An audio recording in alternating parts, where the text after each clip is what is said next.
Are we ready? Yeah, I'm Kate. And I'm Rachel. And I'm Hannah. And this is Feast. Sheath. And Shatter. Is it hot in here or is it just me tuning in to hear these three chatting about fantasy novels of the spicy variety?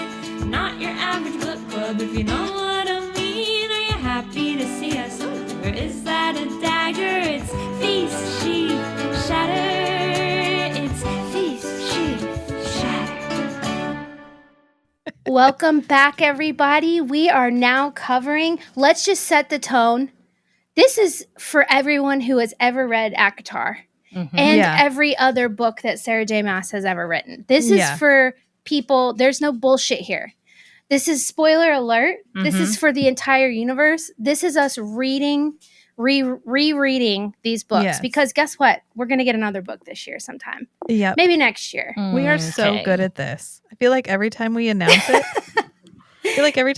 we're covering a series, it's like, oh, another one's coming out. And we're like, oh my God, we are so good at this. Good. So ahead of the game. Let's start with some news. Hulu Sarah J. Maas has regained her rights to the IP.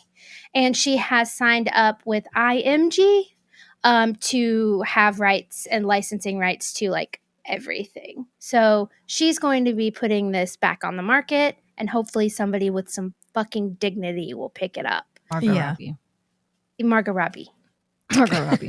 Reese Witherspoon. Margot Robbie, yeah. The fangirl herself, Margot Robbie. So we are going to be going back through ACOTAR. We have read ACOTAR again. Rachel lovingly read it, had the best time of her whole life. A second time I read this book. A second time? I bet I've read it 20. Yeah. I'm on like 8 or 9. We also, Hannah and I listened to Elizabeth Evans, the 10-year anniversary version. We both really love the audiobook, so we both listened to the re-recording by Elizabeth Evans, the Elizabeth Evans. And so I think we could maybe start there. Hannah, any kind of commentary on the re-recording? I do not. Well, first of all, I want to say I love Elizabeth Evans. I'm obsessed with her. She does the best man voice, as we've, established. I'm not happy with how we're pronouncing Lucian instead of Lucian. Sure. It feels a little too much for me to handle sometimes. Okay. But other than that, really enjoyed it. Yeah, I had a good time with it. I will say this. I really loved what she brought to the male characters. I did miss Jennifer Akita's. What are you looking for? My phone. Oh. Did they pronounce Resand better this time? Yeah, Resand was good. No, so I was going to... Resand was fixed. Resand was fixed.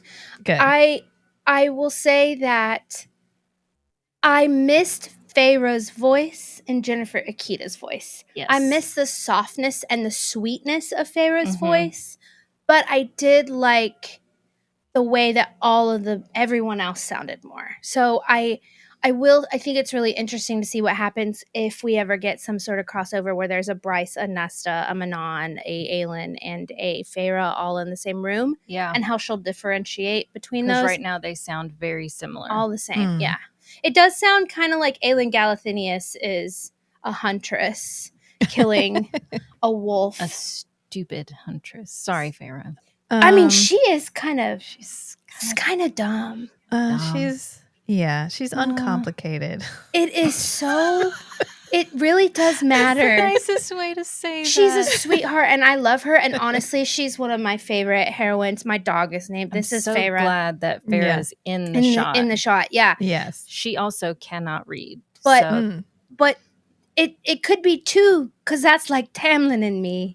Tamlin and me, like 2. 2, like Tamlin and me, is the dumbest thing I've ever heard in my entire life. And like, I'm so grateful that it kind of is a joke throughout the fandom. Yeah. About like it's kind of like when Kaladin's like, my boon.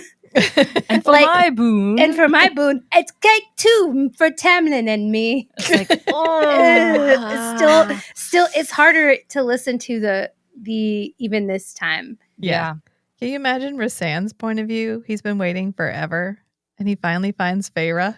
And then she's doing that test and he's like, okay, this is easy. She's just going to read it and answer it. And then she's just sitting there like, grasshop. And it's got to be like, the bone sing. Oh, Boon no. sing? Oh, no.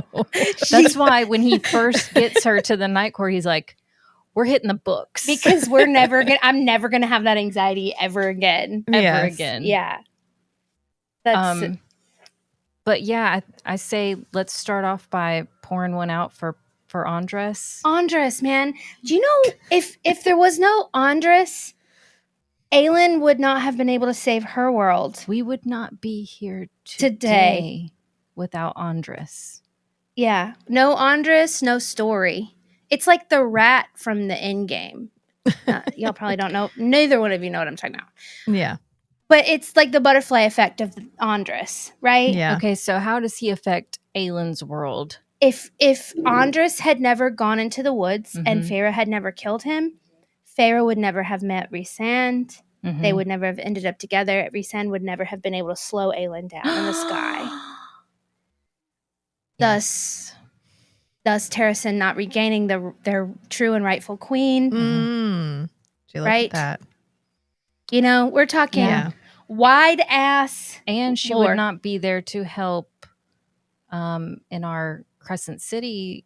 Then Nesta would have We never. don't know exactly and- what's going to come of that, Well, but Nesta would never have become Fae, maybe, and so she Yeah. would never have been able to help Bryce. right. Therefore, Lunathian would have been captured Yeah. by and taken by the Asteri.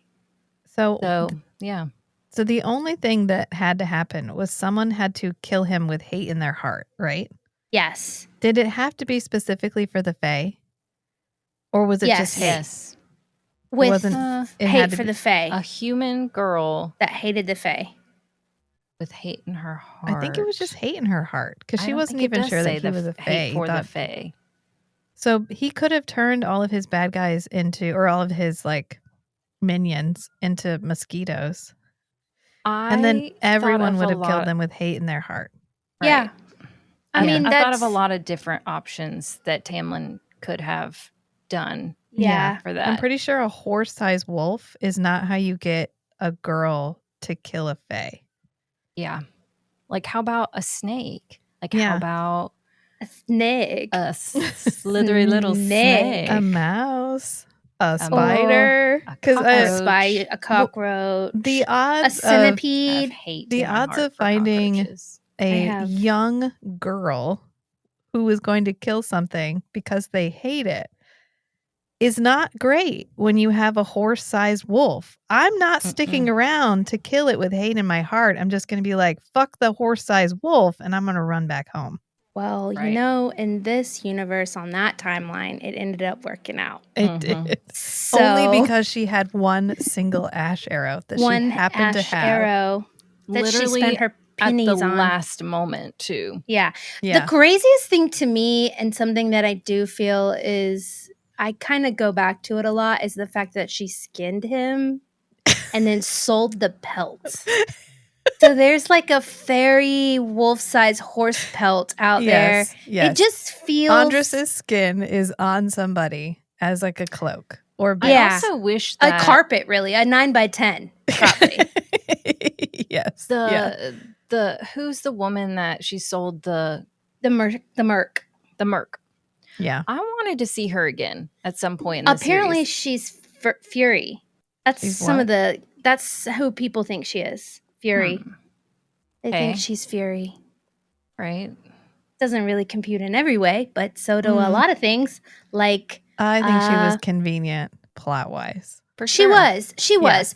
And let's not be too harsh on this lovely book that we all enjoy so much. We enjoy it. I asked Rachel last night. I said, Rachel, I don't really understand. Like, what is bad writing? What is bad writing? Because to me, I'm so literal. I'm like, it's like the prose and the sentence structure doesn't work, which I guess could be one way of being a poor writer. And when we read certain books by other large authors, I was like, oh, this doesn't make sense at all. And I feel like this book makes a little bit more sense, but what I realized is I love it so much that I'm filling in a lot. Mm-hmm. And so Rachel doesn't share that same sentiment. And so she sees holes in a way that I don't. Like, what do you mean that doesn't make sense? Of course it does. Let me tell you how. Right. Like Elaine not growing vegetables. That doesn't compute really. And then when they come back and they have the mansion, she insists on doing all of her gardening herself. She won't let the servants help, which means she could have fucking done that for the last however many years. If we want to start an Elaine rage segment. Oh, you don't like Elaine, right? I have such a hard time liking Elaine. And I have really tried to unpack that. Yeah. Because I really hate when people hate Nesta. Like I will Fight you. I will fight you about Nesta. I love Nesta. I've given her every benefit of the doubt. And Elaine, I'm like, and I think it's because she's stupid. And literally Ferris says that in the book. She says something like, the reason that Nesta acted the way she did was because she just had so much, rage or fire inside her, or however she describes it. But the reason Elaine didn't do something is because it never occurred to her. And yeah, I don't like it. Yeah. I ain't got no qualms with Elaine, but I don't think she deserves our Az, that's for sure. Yeah. So Azrael never met him. No, I'm just kidding. Of course we have. Met him every 5. I just come back to later when she's seeing visions of the future and she's just like, I don't know what that is. Yeah. And then they just and that's the part I liked. It only I happens liked once. Elaine the best when she's having her. Yeah, I thought if she could be like a cool witch, a cool seer, but that didn't even last long. Well, we don't know what's going to really go on. And we don't know what's going on in her happen. mind. I do think that Just this birds book chirping. was written. Yeah. I think this book was written so long ago. I give it a lot of the same cushion and grace that we give Throne of Glass, even though this one is better than Throne of Glass. Like, that's fair. book to book. Mm-hmm. And I do understand that, like, Tamlin just didn't. I mean, a lot of the stuff Tamlin did just didn't really make any sense. But at the end of the day, this is the first time you read, in my experience, in my reading journey, this is the first time I read a book about the bad boyfriend, where you are so starved for love and affection that the slightest bit of positive attention allows you to feel loved and cherished. I think it was for me too. Yeah. And I think I was totally in love with Tamlin. Yeah, he gave so bare minimum. She got me good. Yeah, he doesn't even do anything positive for her. Not except really get her at all. paint. But he's handsome. He's like, you want paints? You could have some. You could have paints. I could get that for you. Paints. Yeah, he's very much the gallery. Well, he has and his servants clean the gallery. Well, he has servants clean the gallery. Mm-hmm. Have you seen my gallery? You have a gallery? Yeah, he just doesn't do anything. Really. He is so bare minimum. He's so your high school boyfriend, the first love. And she just outgrows him so quickly. So I think it's a really great lesson for people to learn that, like, just because you think you're going to love somebody forever, maybe not. Maybe not. Unless they're like, what does their love look like? Because his love was vapid. I did find myself bothered by the Rysand roofing her every night more this time than I did last time. Because last time I was like, and now I'm like, I know Rysand, and I don't. Nope. This is not line up. That is not. Nope. This is why I cannot with that argument. And I've participated in this discourse online, and this is how I feel about this. You have got to be able to imagine yourself in this You have got to take yourself out of today's society and take yourself out of what we would do now. Put yourself in a completely oppressive state where everybody there is enslaved.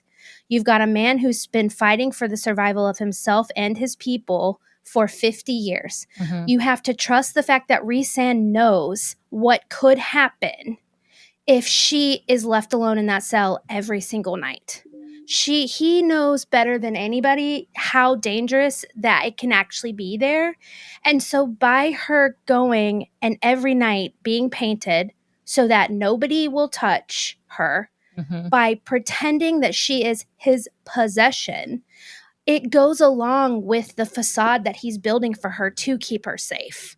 Yeah. So while I do understand in today's world, in our world, that is completely unacceptable, that's just not where we're at. They're like at Yeah. war. Well, I you wasn't know? bothered like I felt like Rhysand was doing a bad thing. It bothered me that Rhysand had to do that. Like that Mhm. whole situation bothered me more. Like Yeah. I saw it I more get from that. Rhysand's perspective where now that we know what he's doing and why he has been in there for 50 years, then having to do that to someone, literally having to take the person you think you're going to love for the rest of your life and have them dance until they throw up and then tell them to dance some more. And how And horrifying he did that must have hate been. doing that. Like he does Yeah. reveal in later books that he hated doing that. Yeah. I mean, it sucks that he was pushed into a corner where that was one of his only ways of protecting her. Yeah. Mhm. That outward, I mean, he was pushed into so many different corners. I mean, having to, I just hear a lot of people give Rhysand a very hard time, like he is this villain, and I just oftentimes feel like it's coming from a place of an inability to put yourself in that scenario and get out of our law, our rules, out of our society, and into this crazy situation where everybody's a prisoner Yeah. and what that requires. He has You know, a far more horrifying journey than Tamlin does. Because Yes. Tamlin gets Far to go more. home. Yes. And poor baby can't see his nose for Yes. for 49 years. Oh, I have a mask on. Oh, I It's can't wash. Like I itchy. can't get the he Well, can't scratch his nose for itchy. 49 years. Like that's his and he has to change people and send them, but after a while he's like, fuck it. He just doesn't do it anymore. Well, and when we do get to the second part of the book that feels like a completely different book, it does. I do remember reading it the first time and being like, wow, this guy's doing way more. This guy is doing way more. Mm-hmm. And the idea of Rhysand being trained to be in leadership while Tamlin was never trained or asked to do it, and how poorly Tamlin does do it. Like he's bad at it, Mm-hmm. like really bad at it. And he just gets so passive. Like he sat in his house for 7 times 7 years. I literally don't know what he would do without Lucian. Like Lucian made him do. Yeah, can you please go flirt with this woman so maybe we have a chance? Yeah. Rhysand is in control of his emotions too, which is hot. Mm. Yeah, I mean he's 500. He's had some time. 500. And Tam is 430 or 440. You know, Yeah. he's He a just baby. hit maturity a couple hundred years ago. He A couple literally hundred just years grew ago. up. Yeah. Yeah. Well, and it's just such an interesting thing. Like after reading, as you know, so many books, I can see why. You know, revisiting this book, I'm like, oh, I understand why people say this book is not written very well, because of like even the riddle. And Like the first 2 lines, I'm like, love. It's love. Duh. Yeah, and then she's like, I don't know. Meanwhile, what I'm can like, I'm kill not you? even. Is it a dagger? Is it a knife? Is it a sword? Figure it out. I'm like, not even gonna try. She'll tell me. I didn't even try it. Yeah. It was just so obvious. Poor Farah. I like going back and really, really paying attention to the way that Nesta is portrayed, because Me too. there is a lot of subtlety in their relationship, and a lot of Farah saying Nesta's a cunt and Nesta would save me. Nesta would do this, but Nesta would never let me go like that. There's this very early on, a very sisterly dichotomy. Like, you love your sister more than anyone in the world, but you also hate your sister more than anyone in the world. And when she does right, I just don't see the, it's hard. I just have a hard time hating Nesta in this book. I do see I think it would have gone a lot farther.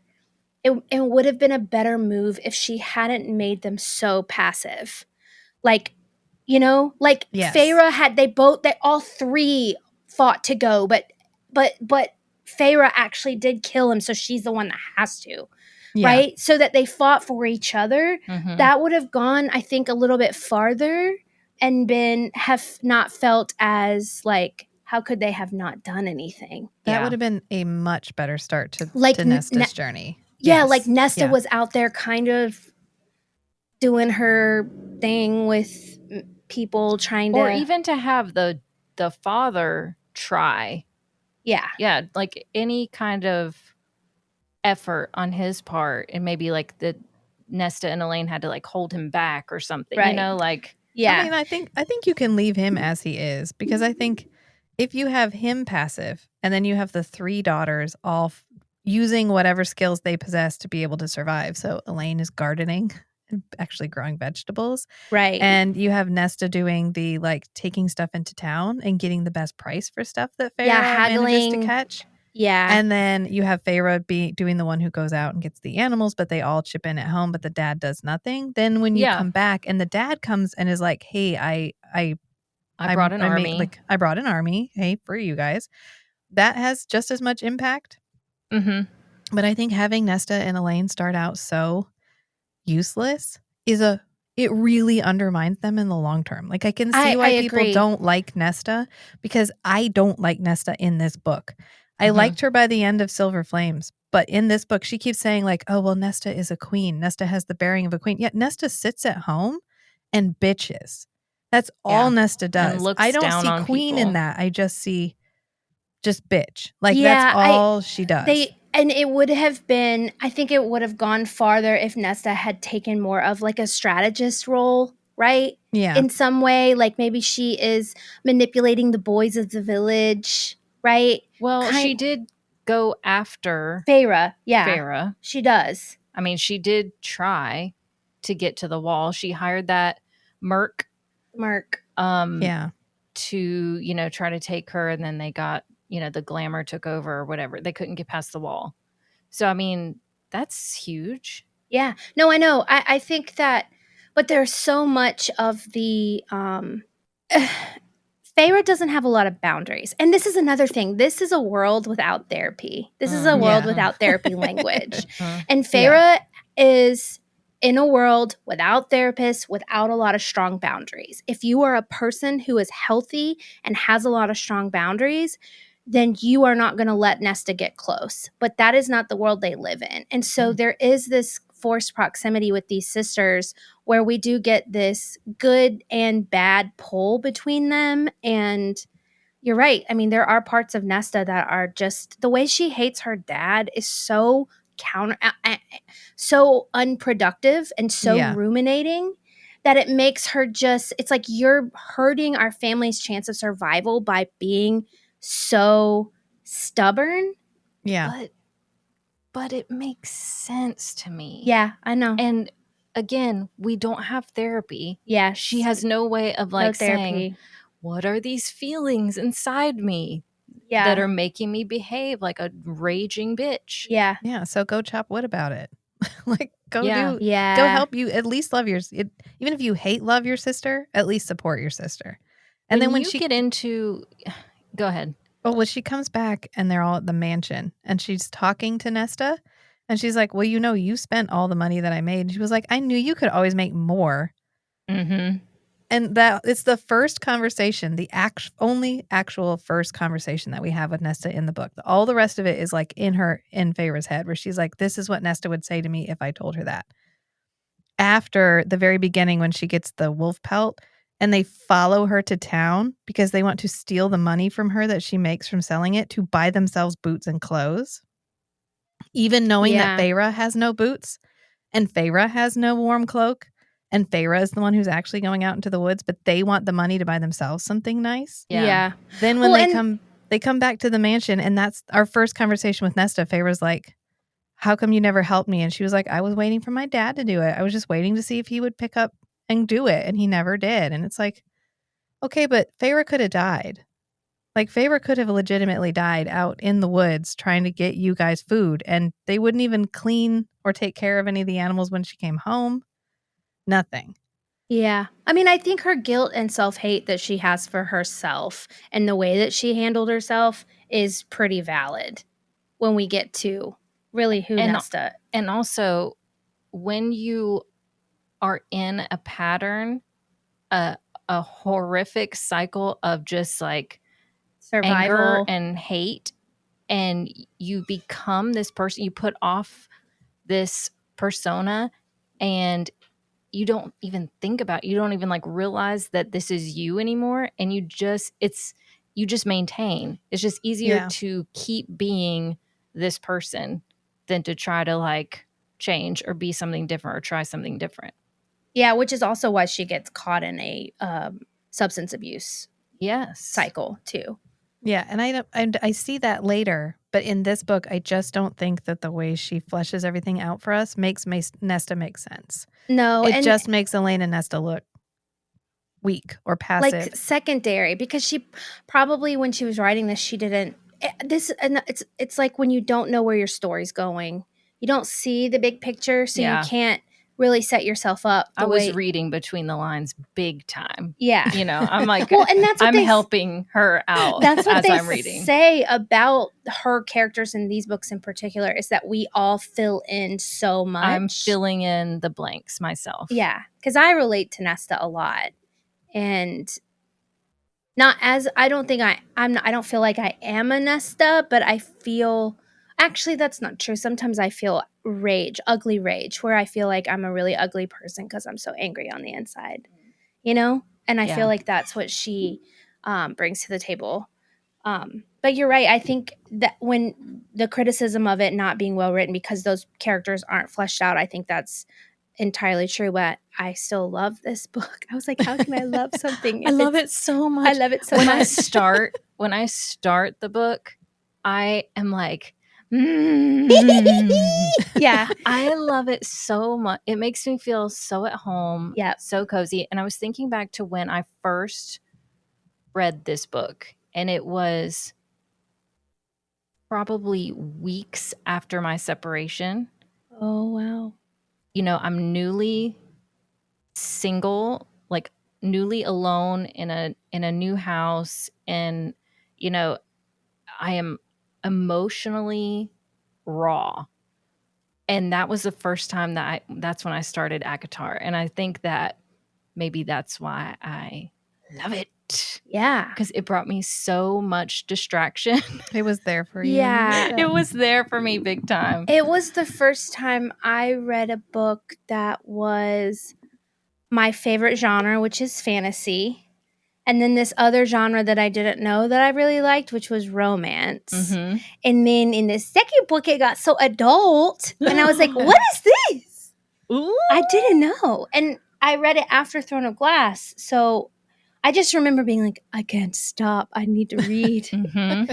I need to read. I need to read. I love this so much. Yeah, and this was my first Sarah book.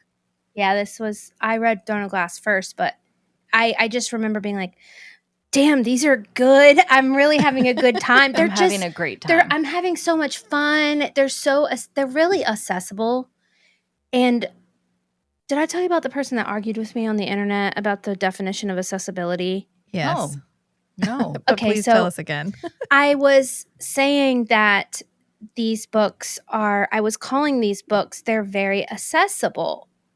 And they were like, so what are you trying to say? That I was trying to say that oftentimes that books that make it the farthest in the monoculture, like Twilight, Harry Potter, this book, other books of that nature, when I say they're accessible, I mean it when you go to the dictionary and you look up the word and it says easily understood by many, right? There is an actual definition. Mr. Webster says easy to understand. Yeah. And they were only seeing that word as something that meant, something that might have to do with like accessibility, as in like people that aren't as able and their ability to use it, if that makes sense. I think they only knew it in one way. Yeah.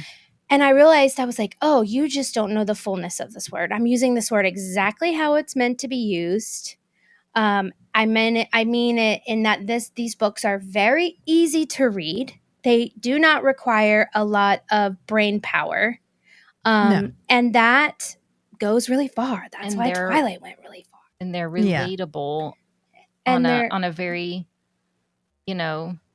low level sometimes. And I would love for somebody to point out another author that does this at this level.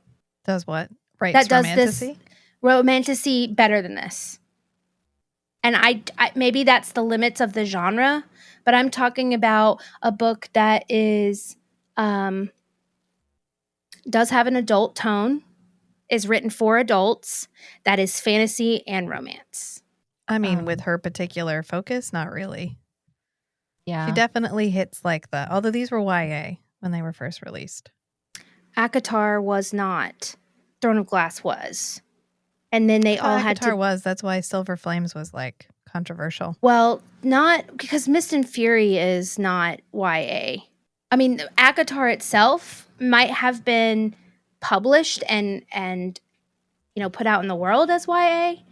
But once you get to Mist and Fury, that's not YA content. No, it's not. It does not have YA content. But I think they started out classified as YA. Because everything written by women was. Yeah. Everything fantasy written by women had to go in that category. Yeah. So, and then when she definitely hit the right moment, the way that J.K. Rowling hit the right moment, the way that Stephanie Meyer hit the right moment. Yeah. And I wish somebody would tell me someone that does it better, because I read them all the time. I read every book I can get my hands on of this genre, every single one of them, and it's never the only book that hit the mark the way this one did was Fourth Wing, and then there was what followed up. Yes, yeah, the following two. Yeah, or Serpents and the Wings of Night did it. That was good. Yeah.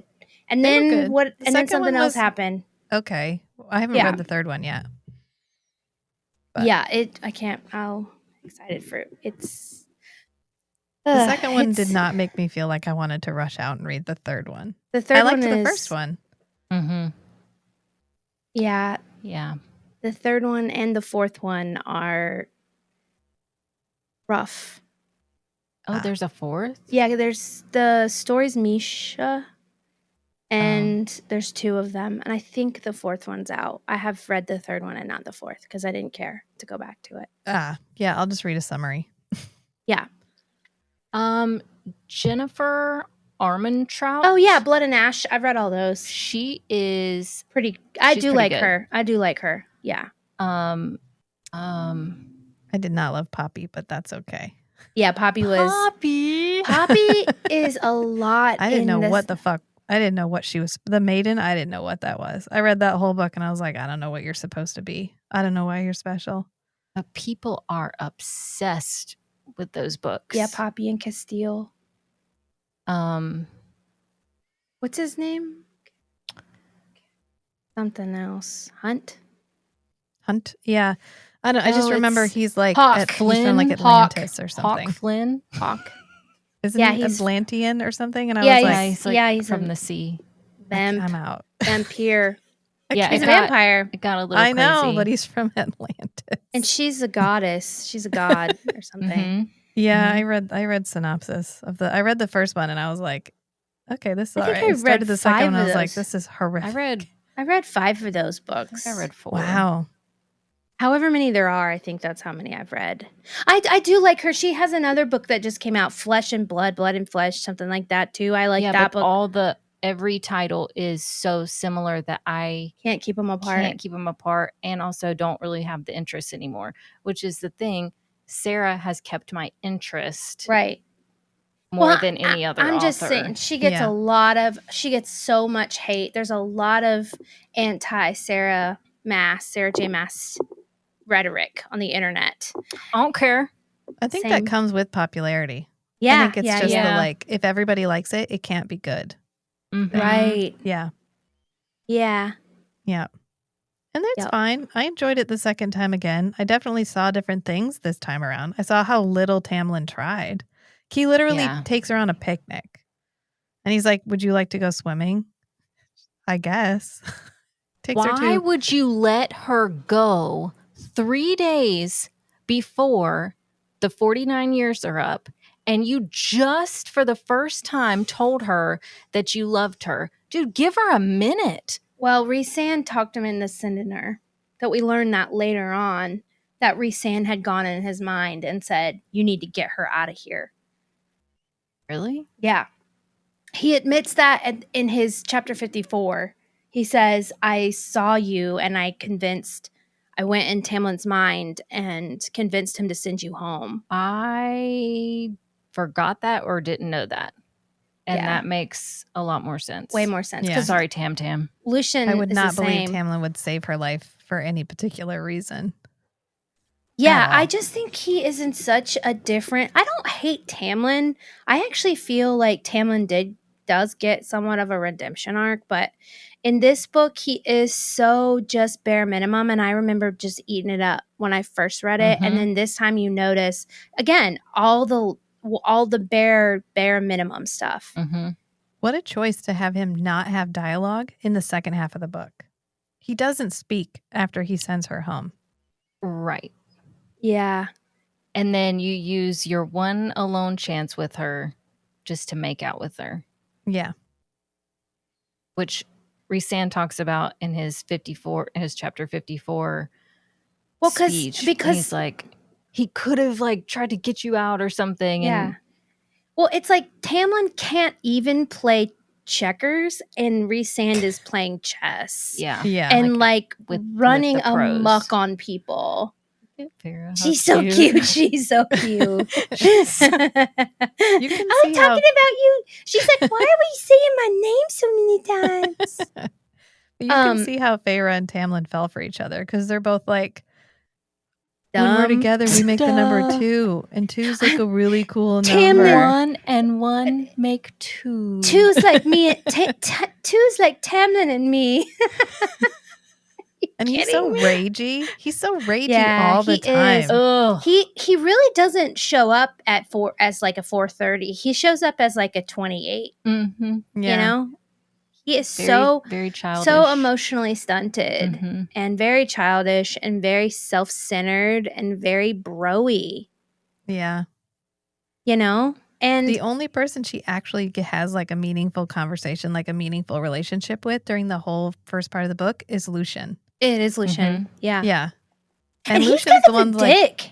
yeah, he's the one who's like, go get the cereal. If you scream or whatever, I'll come. And she screams. She's I'll like, okay, hear I'm going you. to scream. And then he's like, okay, I didn't come. Like, Yeah. sorry. And it's always hinting at there's something special about her that she can catch the cereal so quickly, but we still don't know what it is. Maybe I'm hoping that there's stuff she loops back to, like later on. Like, y'all, here's a theory that I love. Theory. What's Rhysand's last name? Darling. Oh. Mm. So every time he calls her Feyre Feyre Darling, it's actually her surname, Okay. her new married name. I That would love be that. a cute one. Wouldn't that be cool? She's not gonna do it just because people thought about it. Yeah. So when she first arrives and she can't see any of the servants or anything, is that intentional or can she's just not observant No, she's glamored. glamored. Okay. So, I mean, what was the choice to Alice be like, looks you're different. alone? So she's literally doing stuff thinking she's completely alone and everyone's just watching her and laughing at her. Yeah, because they And didn't Tamlin's know. like, it's fine. Yeah, she's walking around farting on everybody, and people are just giggling on the side, scratching her. I was thinking scratching this her- time, I would literally never forgive Tamlin for that.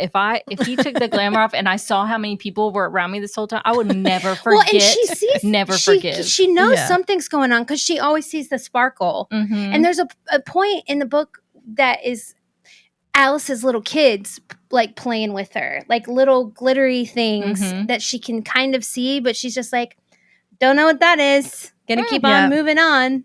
moving on. Gonna steal this butter knife. And she almost gets killed a bunch. The puka Yeah. almost kills her. Yeah, the naga. The bogue or bogey? whatever. Which they Almost make kills seem really terrifying. Mm-hmm. Yeah. But Tam Yeah. kills it. Yep, with his Maybe. Runs it off minuscule anyway. powers. Yeah. And then the thing that almost kills she saves the cereal to save, I forget what the thing is that comes after her after she catches the cereal. The naga. The naga. No, yeah, the naga, that one. I want to know what I wish I had gone back and watched like some interviews of her and like after the first book came out, because I want to know, did she know writing this book that Tam wasn't it? Did she know that Rhysand was going to be? She it's had like to have. because it's I like she's think like, you know what so. I'm going to do? I'm going to do a Beauty and the Beast with Hades and Persephone together. I'm going to trope it up. No, she had I mean, to this because is why just else? Beauty and the Beast. Until she goes Yeah. to the trials, this is just Beauty and the Beast. But, like, Three she sisters. Yeah, and then it's Hades She and meets Grace Persephone. Merchant Rhysand. Father. Yeah. You know, there you are. I've been looking for you. Right. And Yeah. that happens in She describes early, him like chapter immediately as the 13 most beautiful man she's she's ever seen. So she knew that this was going to shift Yeah. and that she was going to outgrow it. And I think that's a really interesting choice because she's only been with one man her whole life. I know. Yeah. Her entire adult life. Wow. I've thought about that too. Yeah. She's living out her things through these characters. Yeah. I think so. Yeah. I don't know. Maybe if she met, didn't she meet her husband like freshman year of college? I don't Like the know. first day of college. We're together now. So like what if she had a Tam in high school? Oh, yeah. And then she You know? had to, the moment she met him, she was like, not good. Not for me. No Mm-mm. more. I mean, that makes sense. Yeah. Yeah. Do we think Feyre can actually paint? I No. do. In my mind, Oh. she can. Yeah, that's fine. You don't have to. You can. Every time she mentions painting, I chuckle. Every time. Like, I just wish I had some time to paint. Yeah, I think she's actually a talented artist because hope I so. choose that for her. I hope so. Because if not, this is going to be very embarrassing in Bellaris when you're The like, cabin. oh my God, you're going to destroy their cabin. Yeah, You're going to like She teach paints classes. eyes everywhere. Doesn't she paint everybody's eyes? Yeah, That's horrifying. You go to your vacation cabin and like She it's puts just Amaran's eyes above the door frame or something, and Moore's like, put mine up there too. yeah. So we're always watching together. Yeah, I just. Yeah, I have a question. What was your what the hell just happened moment in this book? Do you have any of those? Mine's definitely, I've already said it like 5 times. Tamlin, just the number 2, like Tamlin and me. That's like, what the fuck? Yeah. Or to this day, I do not understand the scene with the bone in her arm. Every time I read it, I feel like Rhys is twisting her bone. It's not her bone. You know how her arm breaks? Her arm doesn't break. She gets there a a bone stuck because she puts in all those her bones arm in the bone. mud, and when she So she jumps gets a down, bone. one spears through her. And And so she he just leaves it in. twists So he it twists as he it. takes it out? I'll tell you the worst moment for me is him licking her tears. I Yeah. don't know if maybe that's just not my thing or something. Yeah. It's like, ah, Yeah. stop it. He definitely was trying to get her out of her. I'm gonna. I know she not- was having a panic attack. Yeah. But like if someone licked my tears while I was having a panic attack, that would send me into the depths of hell, emotionally speaking. I was bad, and now I'm worse. Yeah, and now I'm worse. I think the music, when he plays the music, because somebody did a GIF where it was the guy from The Office like holding the speaker up. Yeah. And so now every time when I read that section, all I could see was like Rhysand holding like a Bluetooth speaker like down over her little air vent, just playing like Nickelback or something. You're gonna be fine. The music of Feyre. Valaris. Yeah. You're gonna be fine. Oh, I love the music part. Yeah, he's trying to save her life. I love how vulnerable he is with her immediately, and the way that his controllingness is immediately more purposeful than Tamlin's. Yeah. Like, his control of her is about protecting her, and I always feel like Tamlin's control of her is about Tamlin's feelings. But Yeah. also it's not just protecting her. He's working for the greater good here. He's trying to protect his entire world. Yeah, like, this is our way out. Like, this he's is our never way out. once forgot about Valaris. He's never once forgot that he's got people at home that he's trying to save. And so it's about so much more than me and my love interest. Yeah, because he doesn't Yeah. know she's his mate to the very end. He has his speculations. Yeah. Do you guys think that the reason why she was called out to the Callan May is another word? That was interesting. She says Callan May. But I assumed she checked that with her. So I just assumed assumed she checked everything. She also said Dracon she did. instead of Draken. She did And say I'm like, Dracon. why would it be Dracon? Wait, how many books have you listened to? A few. I've listened to them all. So I mean, I heard. I mean, All of I listened to them? all of them too. Twice.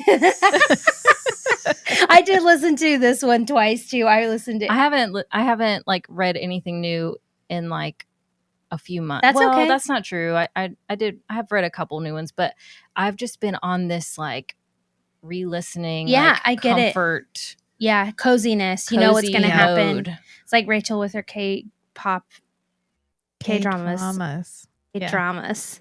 Just sometimes you just need something predictable. Yeah. Yeah. Yeah.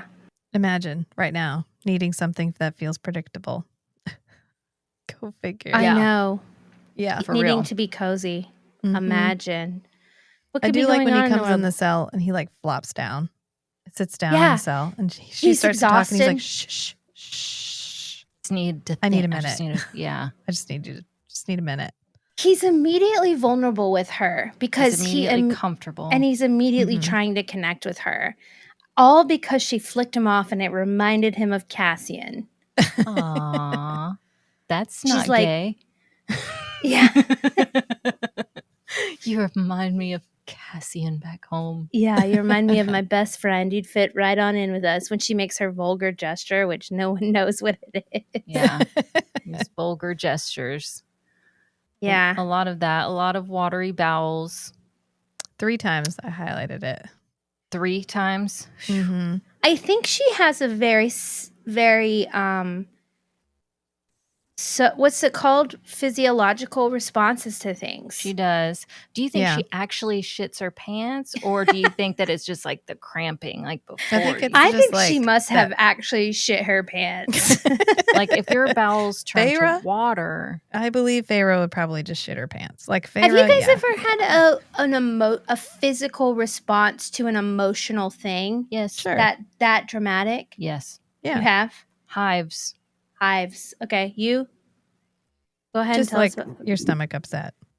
Mm-hmm. I'm trying to think if I've ever had like that I've physical never of shit it. myself, but Love that for you. the day is young. I That shit's guess. terrifying. Shit is terrifying. It is not cool at all as an adult. Mine happens when I am repressing a lot Yeah. and I'm not dealing with my emotions at all and I've got stuff on lockdown. It comes out of me in a physical way. So it'll be severe stomach pains. It'll be like covered in hives head to toe. And that's when I know I'm not dealing. Yeah. Your 12th housing. Scorpio in 12th housing. No big deal. Moving on.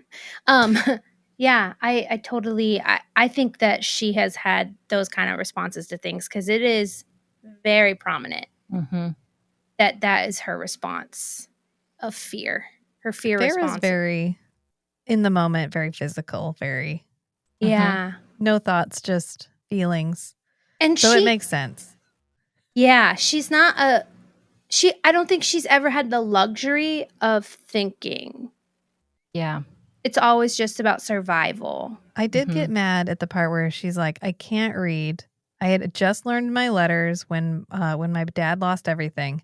And then Nesta decided that the local school was beneath us. Yeah, that's some So I fucked up didn't shit. go. Yeah, that's And some I was fucked up like, shit. okay. That's why I'm saying she does not make Nesta in any way likable in this book. Like, she's not trying. And then every once in a while she'll be like, she held her head up like the queen she was. And you're like, queen? She's just She ain't no stuck queen. up. There's not the same. I love thing. that people meet her one time and are like, you mean that pit viper over there? Yeah. Like, they immediately talk about her like she's a lioness, that Also, lioness over there. That doesn't really, her whole thing with she's gonna marry the woodcutter's son, Isaac. No, Yeah, that's, Isaac. No, Thomas. Thomas Mandray. That doesn't track with her being a queen and being too haughty for everybody and not letting her sister learn how to read because the school is beneath her. When she's talking about Thomas, I'm like, that's not Nesta. That doesn't feel right. At all. Except if it was just to get her dad to say no. Yeah, that might be the... Yeah. That's true. And they were just really bored, I think. Sitting around starving all day. Well, and then there's a part where they say that Nesta would, like, they're very certain that Nesta would have sold her body she'd have gone into the first profession. I think they say that in this book. Nesta would have done anything or maybe that's later on, but Nesta says that about herself. Like, I would have done anything. I think she says that in Silver Flame. About Except Elaine. chop wood and save money and help you in any way. And learn how to hunt. Yeah. Teach you how to read. Yeah, it would have been fun of your paintings. It would have been much more powerful if she had been able to give them a little bit more agency, autonomy, and like skill sets when they were. I feel certain that if she were to write this book again, she would have done them. Well, yeah, because then we get House of Earth and Blood, which is like the most well thought. You know what I mean? Mm-hmm. Like, she thinks everything through and then finds a way to condense it and put it in the first 100 pages. Yeah. So we know that she can write a really great book. Mm-hmm. It's just not this one. Yeah, I mean, this book is good because it's a prologue to the other ones. Yeah. Yeah. And I think that Silver Flames and even Wings and Ruin, even Mist and Fury is like far better to this. And Frost and Starlight. I listened to Frost and Starlight again. I love that book. That's a cozy fucking book. Yeah, it is. That is a cozy motherfucking book, and I love it. I'm like, there's so much lore. Like Christmas time. There's so much to learn about everybody. Yeah. Yeah. What do you think the best monster in this book is? Amryn. She's not in this book. Yeah, she is. Later in this book. In this book? Oh. No, she's not. Still with the Suriel. I like the Suriel. Oh, yeah. Hell yeah, Suriel. I shouldn't have listened to all the books. Yeah. That's what I'm saying. They're not even, the Night Court is not even in this. You don't even meet them yet. No. Okay, that's the next book. And you do get her talking about when she goes to the map room and she talks about the northernmost tip. Okay. So there's a little bit of foreshadowing of what might come to. The Surreal is definitely the best. We don't get a lot of good monsters in this one. The Adder's in this one. Yeah. Adder's scary. Scaly. She talks about like Highburn one of the in gargoyles in my head from the Gargoyles TV show. But they were so nice and kind of handsome. Yeah. I know. That's probably why he's not that scary. I'm like, whatever. Because he's a handsome gargoyle. I read a lot of the one gargoyle romance, so I try not to go with that one. Don't threaten me with a good time. Yeah. I love a good gargoyle. I can fix him. The Adder, there's just something about him. The Attor. Yeah, that was another pronunciation, the Attor, which I just assume, okay, I guess that's what she meant. I guess. Yeah. How big is the Midgard worm? Oh, Dune. Yeah. That big? I think so. Maybe like a teenager. Because there's that like pit she has to go down and put the bones in it. And then landing on those bones kills it. I think it's graboid size. You catch my reference? Yeah. I think it's like a tremor. Okay. I think the tremor one. Yeah. But with the dune teeth. And the bones Yes. were from like its victims, right? The They were, cows. It's from its lair. Yeah. Yeah. I mean, honestly, she is pretty sharp when it comes to killing things. But she's not sharp when it comes to Thing else. I do like the second half better. I like the second half better. Oh, 'cause yeah, the yeah, first yeah. half is just like it's awful because once you know Tamlin is a terrible person, it's like watching a train wreck. Because he'll be like, I fucking hate you. And she's like, he spoke to me. That's so nice. Oh, God. Yeah. Okay. My high lord. Yeah. Every time she does. says my high Dude, lord. I also, the part with the Suriel and the Suriel saying, stay with the High Lord, she's literally talking, it is talking about like two High Lords at the same time. Like it's talking about the High Lord, because I want to know if she intentionally meant Rhysand in that moment too, because the Suriel's whole conversation is stay with the High Lord and then the High Lord, where she's absolutely talking about Tamlin, and then she's talking about Rhysand too. Mm-hmm. So it's almost, if the Suriel is that omniscient, which one means all-knowing? Omniscient. If it's omniscient, then it's kind of like a god of fate and like helping her get to where she needs to be. Mm-hmm. Yeah. I mean, But it's I think older. it's also not above fucking with her. So. Yeah. Yeah. It's a petty ass old thing. At least the first time, because she catches it by snaring it the first time. Then the next time she just gives it a cloak. And then I think by the end of it, she's just like, Suriel. And Suriel's like, hey, what's up? Hey. What's going on? Hey, girl. Well, and I was thinking about how she was always going to be this really important thing to the mother and the cauldron and Erd and Word and all of the things. So I think that's why it was so easy for Feyre to if I had to guess, I think that's why it's so easy for Feyre to catch the Suriel, because it's like in the Wheel of Time where there are, what do they call them? There are people that the wheel spins around. Oh, yeah. You know what I mean? Come That's up over and over again. Yes. I think like that is why the Suriel was like, oh, you're important, versus like, I don't know, other people that I've tried to, well, why couldn't she catch Suriel? Why couldn't Rhysand catch the Suriel? I want to know. I hope we get an answer for that someday. I mean, there's literally a creature roaming around that can give you the correct answer to any question. And all you have to do is put out a chicken. Well, or give it a cloak. But not everybody can come. It doesn't come to everybody. For some reason, Feyre can just magically catch it. And they make a point to say, that a lot. Like, doesn't Ianthe catch it later? No, she catches it and Ianthe kills it. Yeah, right. Yeah. When she's sitting there talking to him, and then arrow through the throat or something horrendous. That was sad. Yeah, that was sad. We didn't need to do the Suriel like that. And then the Weaver eats Ianthe and takes her headpiece and wears it to battle. Yeah. Don't even get me started on the waste of those monsters in that battle. They shouldn't have had to die like that. Oh, I'm sure we'll talk about it when we get there, because I talked about it last time too. Yeah. What do you think your favorite foreshadow in this book is? Obviously the end mine is the end when I knew immediately. I was like, oh, they're mates. When Rhysand's face was like, oh, and then he winnows away and immediately starts crying, and his friend Morgan. Mm-hmm. I knew. I was like, oh, that's your mate.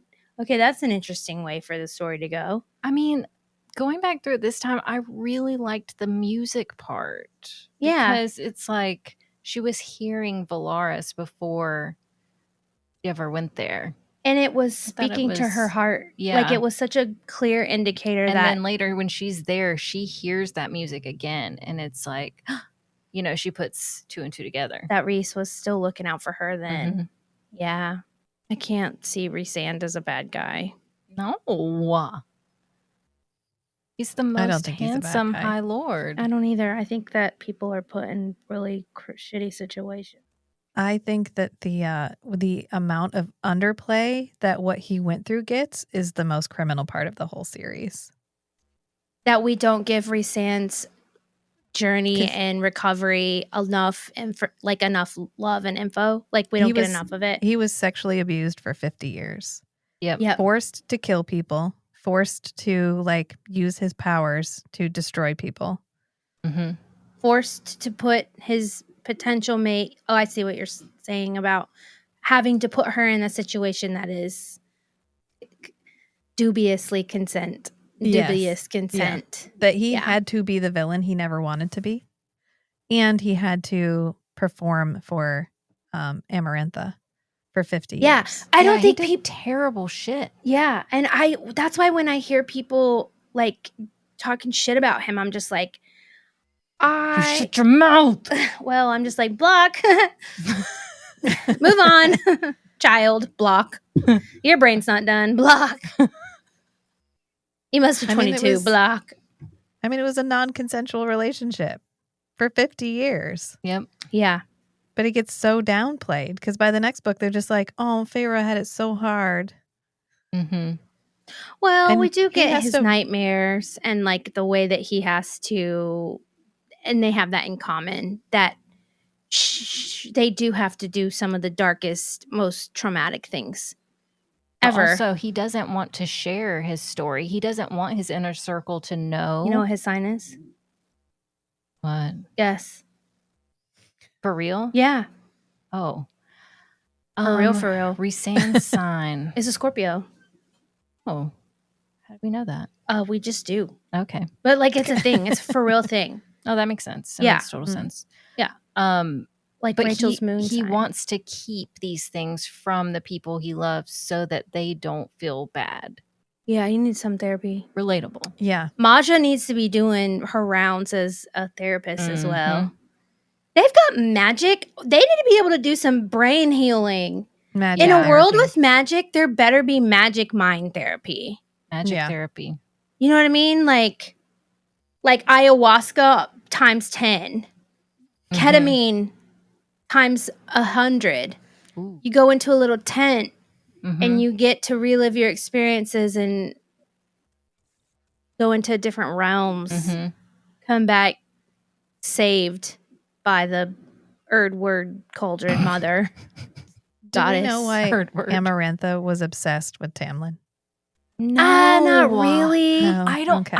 I was thinking about that this past like re-listen. I was like, maybe she just really likes blondes. Like I'm confused. Like I mean, she why was would you really. go If through all you this are for immortal Tam-Tam? and you are a level of petty, I can see holding a grudge. Yeah, And she and was 50 years he is not that he long. rejected. Rejected. Rejected. Mm. He rejected her. He rejected her. And she was like, oh, yeah, motherfucker. You know, like it's the same thing. Yeah, so it's not really about. It's not like she loved Tamlin. Well, there is She- the mate theory. But he would know. there's- Yeah, Mm. I think she just wanted to win. I'm not on that shit, though. What shit I'm on? What? His mate is Rhysand's sister. And he sent her through that star pool. And that's Rune's mama. That's what I think. Ooh. That's what I think. Or Feyre and Rhysand's firstborn daughter is his mate. Oh, we're like not gonna Esme. Renesmee this. Like So Renesmee. But she Don't won't know till she's an Renesmee adult. this. She's not an adult. She's an adult at like 50. Like we have immortal lives, you know? Can I just bring Yeah. one Twilight thing up that I just saw today? Please. Somebody said, "What if Jacob was supposed to imprint on Bella, But he couldn't because she's a shield?" yeah, makes Oh, sense. And that's I why guess. that's There's why a he creator. All she does is like alternative Twilight theories. And she's doing a whole thing about like, what if people had recognized that Renee was terrible and had taken Bella away in time? And Bella actually got to have a childhood. Yeah, that's just not how the 90s worked. That's not No. the 90s. That's not how the 80s or the 90s worked. No. Mm. But it's Everybody really would- funny. Her that was her when like kids- analysis is hysterical. Yeah, absolutely. That's funny. Oh, I saw someone say that Rhysand is just Edward and Feyre is just Bella, and I was like, No. that's not real. That's Tamlin not- would take the starter out of your car. Tamlin would. Yeah, absolutely. Yeah, he would. abandon you for 5 months, Mhm. thinking that was what was best for you. Yeah. He would steal your choices, take all your agency. Yeah. You know. No. Yeah. You know? Just like normal, loving stuff. I'm reading a book right now that's actually a stalker romance. And there's this very fine line between possessiveness and control. And I'm like, this is so interesting. Why is this? This is okay, but this is not okay. This is okay. This is not okay. This is okay. And dark this romance, is not I don't okay. think- Close. I don't think dark romance is ever going to be for me, but that's okay. Yeah, it That's doesn't okay. have to be. No. I'm just like, oh, this is so interesting. It's dark, but it's not dark. It's not like Hunting Adeline dark. Well, I don't know. I don't know. Maybe yeah. Okay. Yeah. There is some consent. It's just not as There is some consent. yeah. There's consent. It's just a weird consent. Yeah. Don't they refer It's to like that consensual- as dubious consent?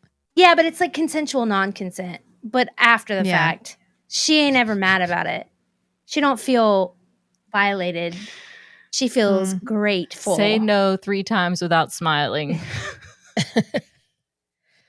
Is that how it works? What is that from? No, I can't. It's a long story. I'll tell Oh, you did later. someone tell you that? Yeah, but as a joke, Oh, okay. kind of. Okay. Like that's the safe word is to say no 3 times without smiling. Yeah, something like that. No. No, no, no, no, no. Oh, that's so funny. Oh, okay. Well, I'm sure that was an experience for you. Well, Well, Talon was creepier this time. If we want to It talk was more yes, about it. creepier. Yes. Why? Why was it creepier this time? Well, I think the first time I read it, I didn't know. I mean, I knew Tamlin was a shit, but I didn't know he was going to not. A lot of times they still end up the long-term love interest. So I figured he was still going to be the long-term love interest. And this time I was like, oh, it's just weird. It's like his sex ceremony. And she sneaks out into his weird sex ceremony. There is something that they say in this book that does not fit the lore. They said all 7 High Lords have to do the right. Yeah. Rhysand never does it But right. they also say that about the tides. And Rhysand's like, no, we don't do that. Yeah, they don't do that. I think it's just from their Perspective, everybody trying to does say, it. yeah, Okay, everybody because does I was it. like, Rhysand never did a right. No, Yeah. Rhysand ain't doing that. This Rhysand feels never like did a right. Tamlin propaganda where he's like, I literally have to have sex with you or magic will fail, honey. If we don't Yeah. do it. Do And you like want women the line up to be props? picked. And then the people that don't get picked, other people get to. Well, they are fairies. They're a notoriously lascivious culture. It's a very fairy. Okay. It's a very fairy thing to do. It's Well, I pagan do- ritual, Yeah. Yeah. It is. Yeah. But I do like And go he ahead. refuses to do it the next year. Oh. It's so good of him. Oh. I guess I won't go have sex with a random woman. Please appreciate my sacrifice. I miss Feyre so much. I'm not going to have sex in the right. I'm gonna sit over here. Lucian's not going to the do right it. this Lucian's year. going to do it, and he ends up having to do it with the Ianthe. Oh my Ugh. god. Yeah. Poor Oh. Lucian. Do you like when Feyre goes under the mountain? She finally meets Amarantha and she's like, ew, she's not even that hot. She's mildly unattractive. She says she's She's like, oh, mildly she's- attractive. I thought she'd be hotter than this. I was like, what I thought she'd the be fuck? pretty. She's just not. Oh. She's just normal. She's a normal looking woman. She's not Yeah. as pretty as Feyre as thought she would be. With an eyeball ring. With Jurian, who's also another petty grudge she can't let go of. Although, if somebody killed my sister, I would probably fuck them up forever, too. I can't wait till the next book so we can talk about Jurian. I have so much I want to talk about Jurian about. Yeah? Talk about Jurian about. You can't wait till the next book we go over? Yeah. Or the next book that comes Our out? next pod. Oh, okay. I was like, the book's No, I don't want to it's talk not about out him yet. I don't. No, Sorry, I don't want mean to talk touch about your him now. leg. It's too hot for that. How hot is it in Michigan? I think it's 70. It's going to get down to the 40s tonight. It's 115 here. 115. It's like 99 with the humidity. It's like it feels like 115. Wow. So when you walk outside, it feels like you just got a wet comforter out of the dryer. Yeah. And that you're just like wearing it over your face. In every moment of I'm not built for this. I was built. Oh, I have a question for everyone. Okay, what court would you rule and which court would you vacation in? I would rule Autumn Court and I would vacation in Summer Court. Oh, wow. Go ahead. Well, I don't like the Night Court because they're underneath the mountain and they all just heathen around all day. Doesn't sound like fun. But if I get to be in Valaris, that would be fun. I could do that. And then vacation in, what's the one that's like on the mountaintop? And it's really pretty. Is that the Dawn Court? Yes, that's Dawn Court. I would rule Dusk.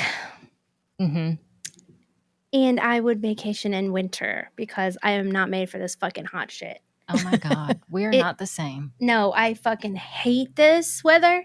I was made for endless nights and cold snow. I'm hot right now. I'll tell you that. But I hate being cold so much. I hate being hot. It feels counterintuitive to my soul. I don't have good circulation. So, I lose all the blood in my fingers and well, toes. I mean, people's bodies respond differently. Like, I am not made for this climate. I am made for the north. The great frozen north. Above the wall. Above the wall, for sure. Supposed to be above the You're wall. a wildling. A wildling. It always reminds me of Stardust because in Stardust, there's a wall. And on one side is the fairy kingdom. And on the other side is our world. Oh. Yeah. And there's only one break in the wall. I have to watch that movie again. It's been years. Is that a good book? No. Didn't you say that's one of the only movies you've seen where the movie's better than the book? Yes. Wow. The book is terrible. The movie is good. The book does explain some stuff that doesn't get explained in the movie. But the movie ending is way better. Okay. 100% I think I need to better. watch that again. I've watched Pride and Prejudice like 15 times now. Welcome to my world. It is so good. I should get The you a movie? membership card. The Keira Knightley movie. Yeah.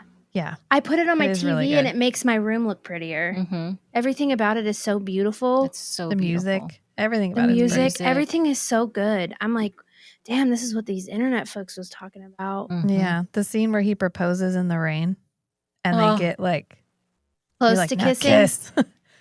That's Do so it! good. Now Keith. Now, Keith. And they don't. And she's like, I'm not going to marry you. You're an asshole. I was like, oh, I love this movie. I love it so much. What scene would you skip if you reread this book? What part do you like hate reading? The opening part. The whole opening section. The first scene? Yeah, before we go into Prithian. Can we skip to when she wakes up on the horse in Prithian? Because the whole opening is, she's just like, I'm sad.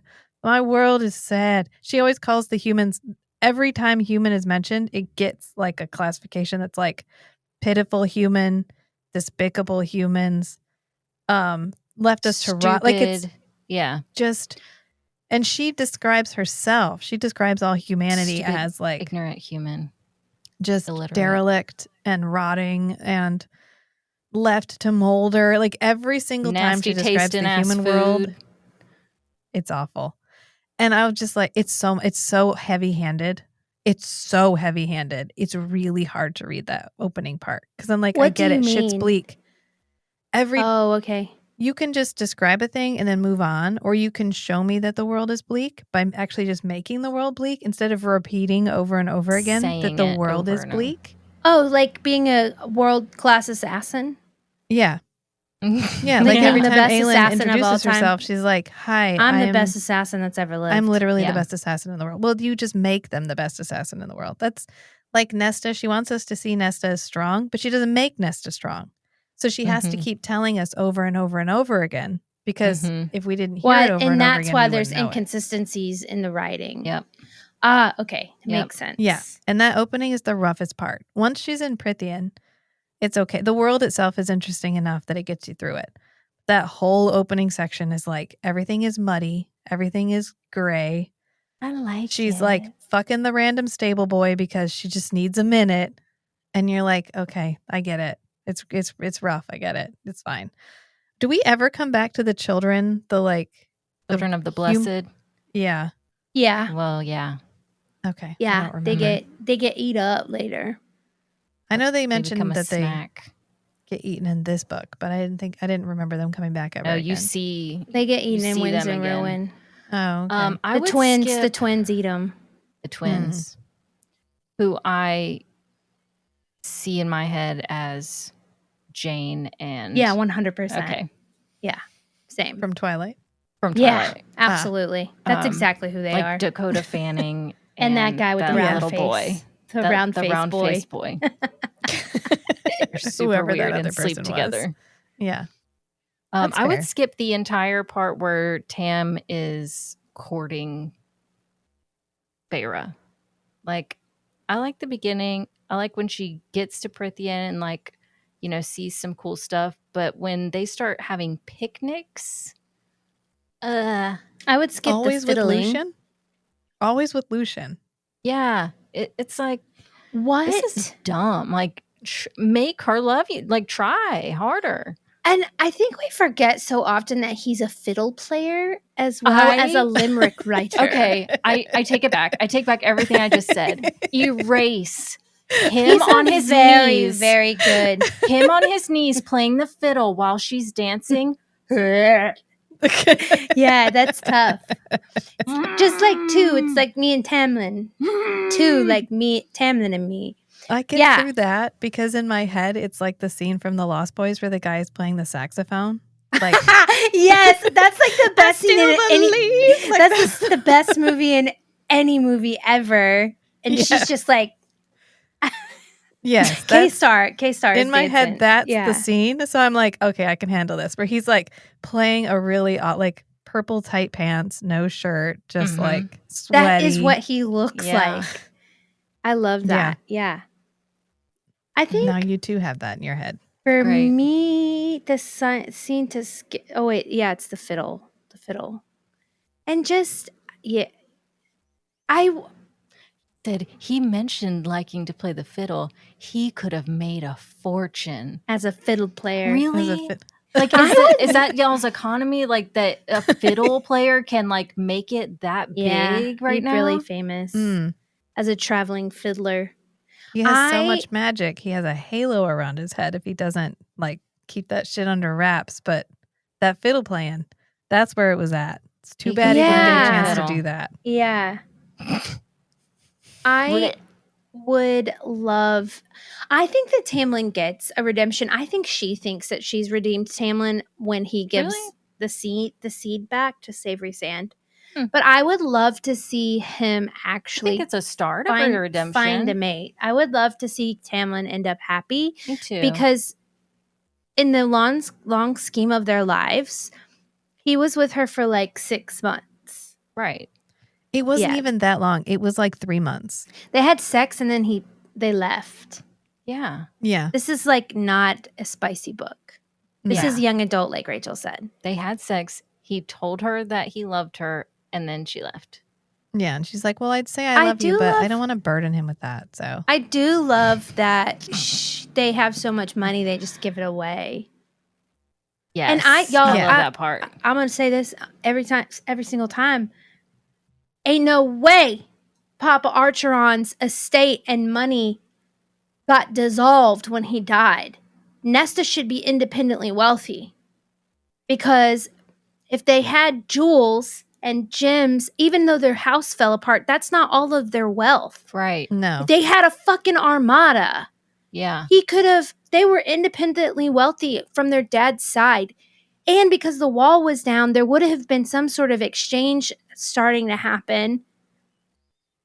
I just think that is a lapse of judgment. But is it like Muggle money? Like they can't cross the wall? Feyre takes back uncut gemstones. She has an entire trunk full of uncut gemstones when she arrives back.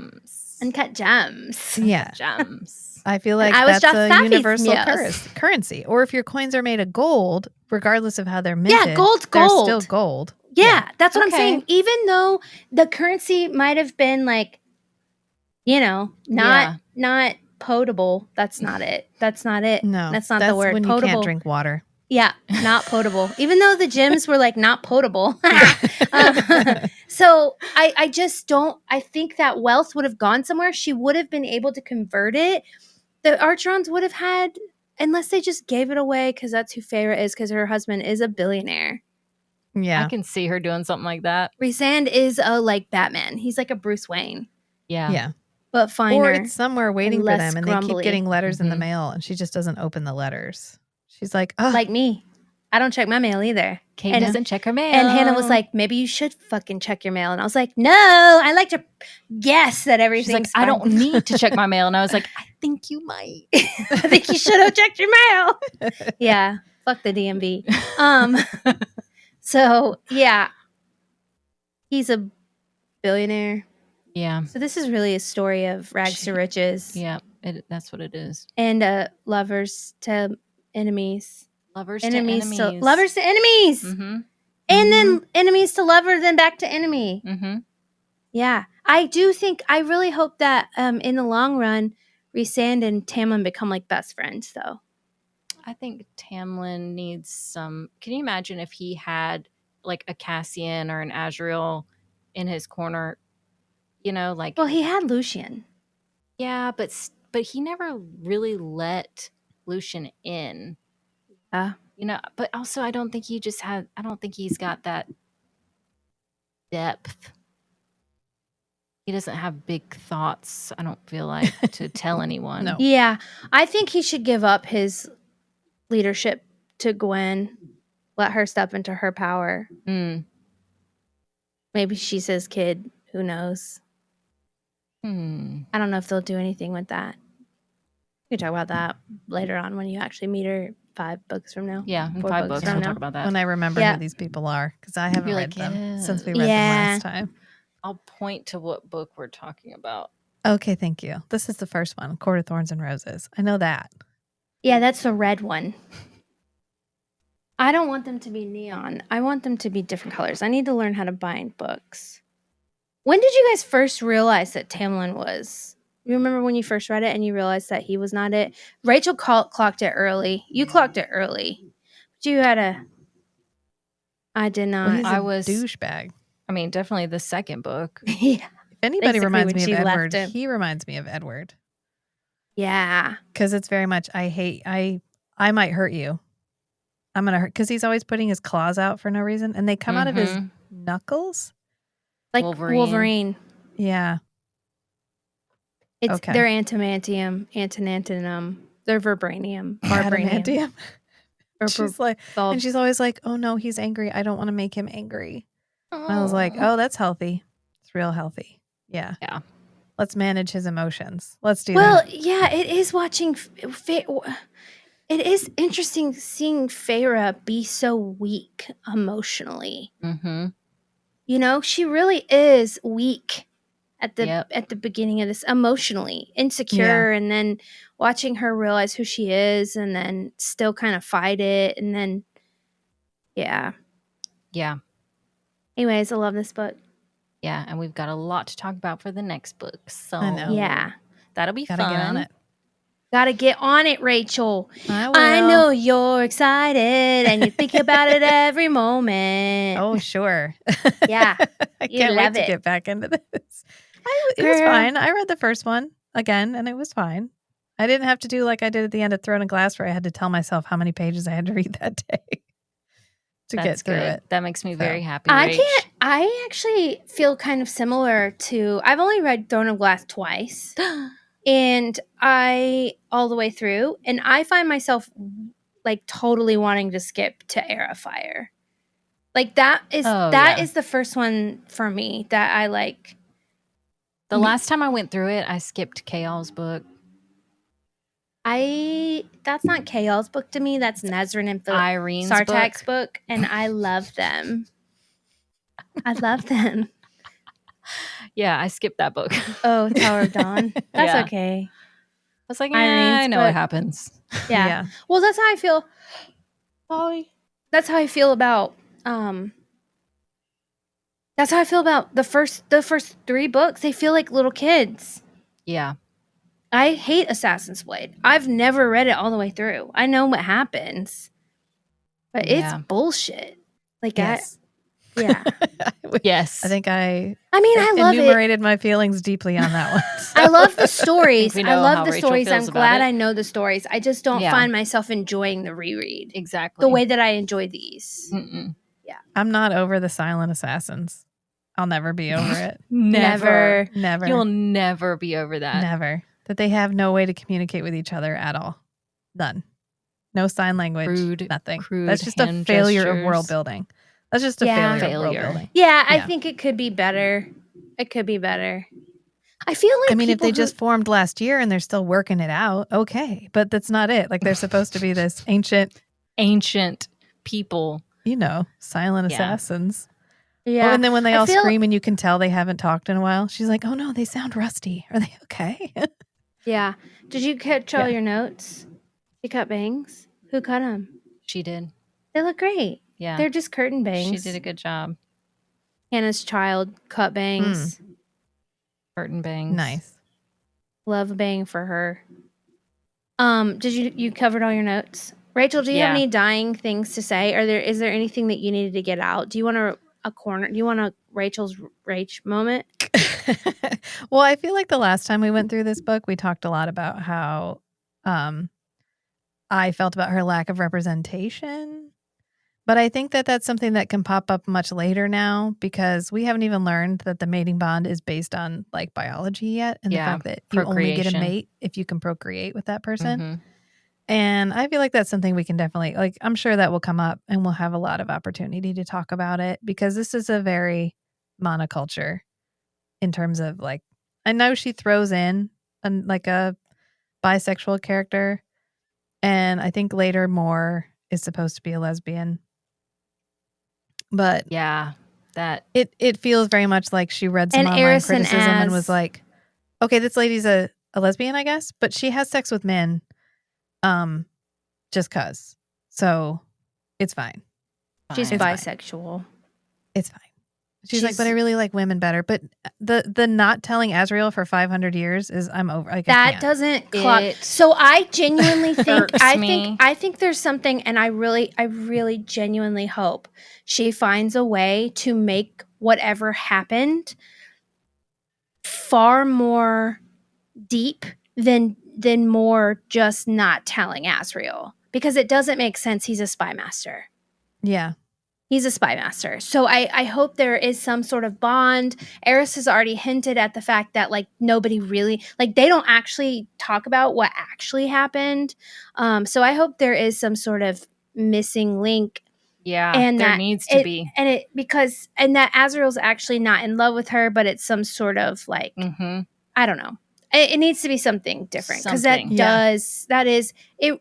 A lot of people really hate Moore for not being able to speak her truth earlier. It doesn't make sense. It doesn't make sense. You're the Morrigan. You speak the truth. That is your entire character. Kinda, yeah. I only speak the truth. But she lies. I only speak the truth. Except about my entire person. Yeah, except for who I am. For 500 years. To my friend. To my closest best friend. inner circle. Yeah. They can't talk about this. And Reese and they is need always to talk about this. And Reese is always really like, no, we're not going to talk about it. We're not going to talk about it. So I think I'm really hoping that ends up being something way different than we think it is, and it ends up making more sense. But honestly, after House of Flame and Shadow, we'll see. Yeah. Well, reserve judgment. Everybody gets a miss. Doesn't mean that the next one's going to be a miss. Okay. But we'll just see. I'm just still traumatized from Fourth Wing.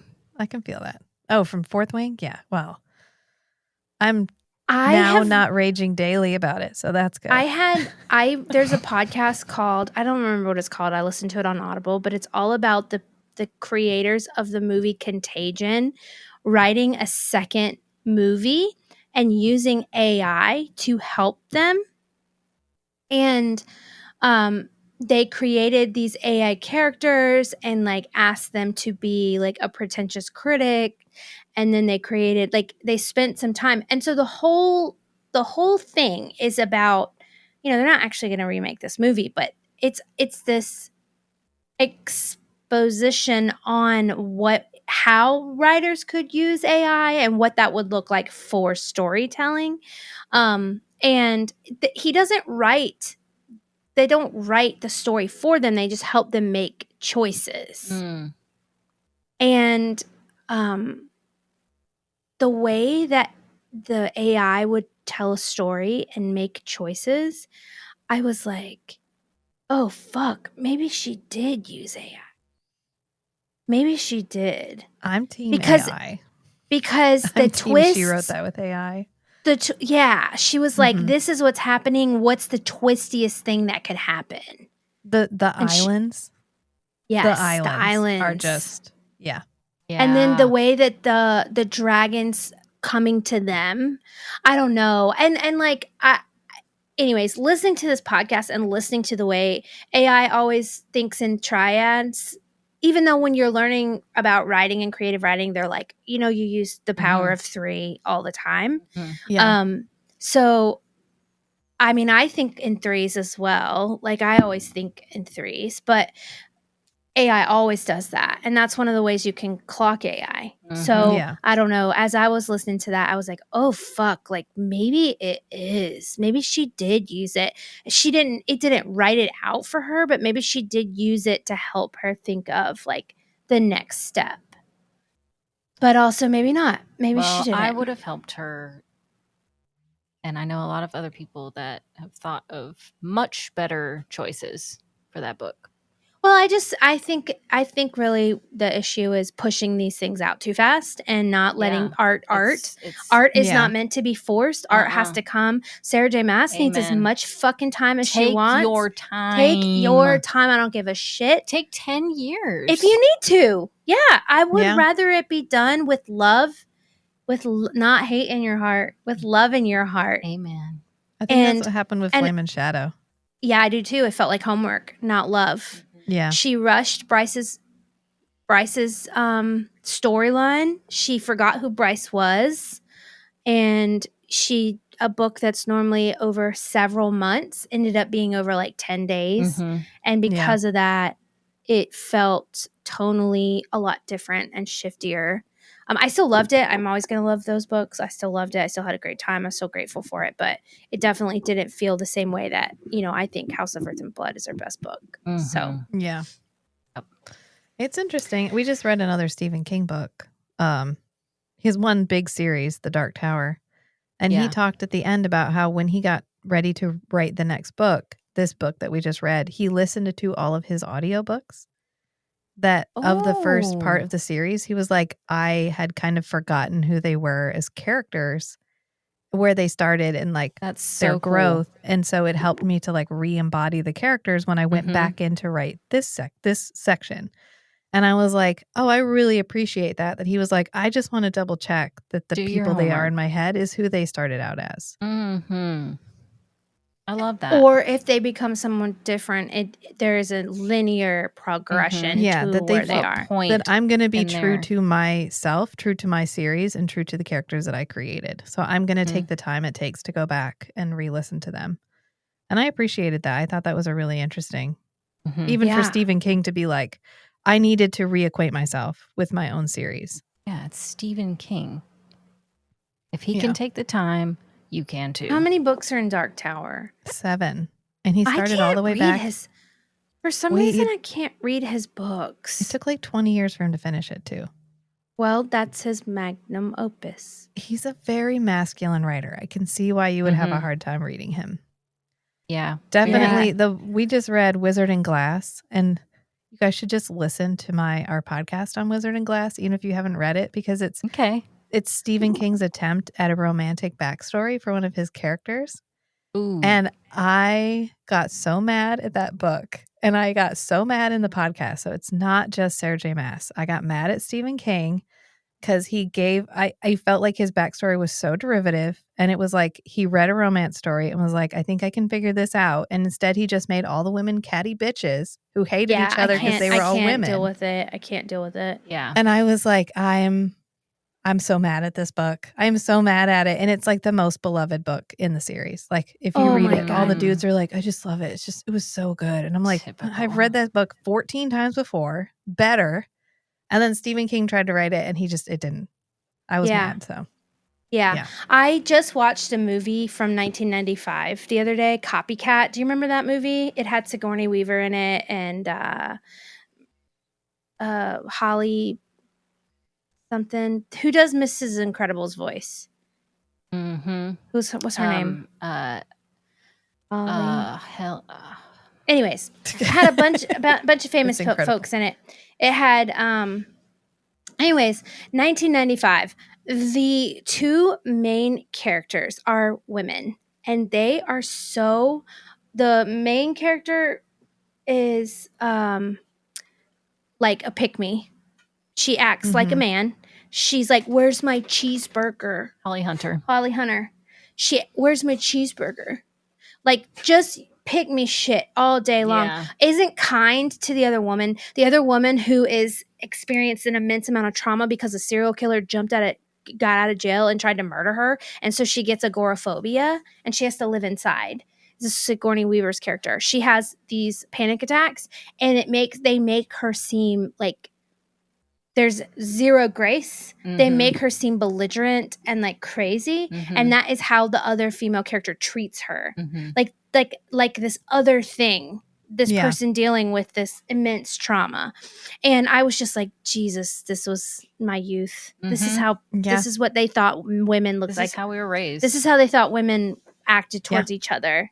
This is what they thought it was. And it was such a huge reminder of like, that's not how we treat each other. That's not how women treat each other. Well, maybe they did then. You know? Yeah. I don't know. They did. You don't know. I'm not mad at you because you have fucking life trauma. Are you sure? I think that's just how male writers think women deal with each other. Exactly. And I was just, it was like a slap in the face of, fuck, I used to love this movie. And this is one of this influential thing for me. Did anybody hear the residing president of the United States drop the F-bomb today? Sure did. It made me laugh. I missed that. Oh, it's fun. I found myself really good audio now. I texted Hannah this and Michaela was like, yeah, you're going to have to take that back. I found myself thinking a micro ounce more of him because of the way he cussed at the journalist. No. I don't know why. I think it's because F-bombs. She just hated him a tiny bit less. Just because it was so like what? Yeah. I don't know. Because I've never, you know why? Because I've never, if I saw Kamala or Barack Obama drop an F-bomb, I'd be like, fuck yes, I love you guys so much. I like connect to that. So because he did that, I find myself very like, I guess, conflicted about it. Yeah. Don't worry, it'll go away. Oh, it went away. It'll pass. Instantly. Yeah, it's fine. It'll pass. Something else will come out of his mouth and it'll pass. He's gonna ruin it immediately. You know, he solved the Middle East. Did he? Last night it was like completely solved. Everything was fine. Yeah, he solved it. That's so good. Thousands of years of conflict, he took care of it. Yeah, just like that. And on Twitter, he's been yelling at them via Twitter all day long. Mm-hmm. So ceasefire. Stop it, Israel. Stop it, Iran. Stop it. Stop. You guys stop. Guys, I solved this problem. I solved it yesterday. Don't make me look bad. If one more person throws one more missile, I'm going to pull this I'm going to come over there. I'm going to fucking nuke you guys. Don't make me come over there. Anyways. Sorry, guys. That's a good place to leave it. I think it is, too. I'm a puddle of sweat. It's gross in here. At least you have... Bye.